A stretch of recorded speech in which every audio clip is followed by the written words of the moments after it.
In today's video, I'm going to teach you how to block Google Tag Manager. There are plenty of reasons why you might want to halt the operation of certain tags, maybe for troubleshooting, testing, or simply to prevent certain data from being collected temporarily. Whatever your reason, I'm here to guide you through the process with ease and clarity.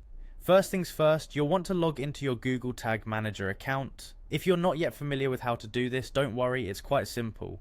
Just head over to the Google Tag Manager website and enter your login credentials. Once you're in, you'll be greeted by the main dashboard, from where you can access all your tag management needs. Next, it's time to open your container. Now, if you're not entirely sure what a container is, it's essentially the collection of tags, triggers, and variables related to a particular website or app.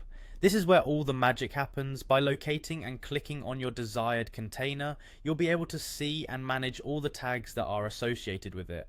Once you've opened your container, you'll want to click on each tag that you wish to pause. You can find your tags listed neatly within the container, making it easy to go through them one by one.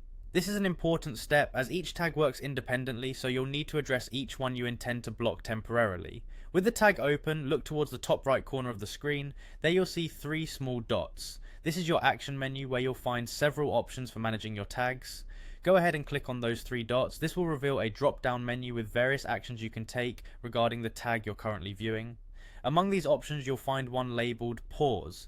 This is the feature you're looking for. By selecting Pause, you're telling Google Tag Manager not to deploy this particular tag. It's a great way to temporarily disable a tag without permanently deleting it, so with your tag paused, you won't have to worry about any data being sent from that tag until you're ready to reactivate it.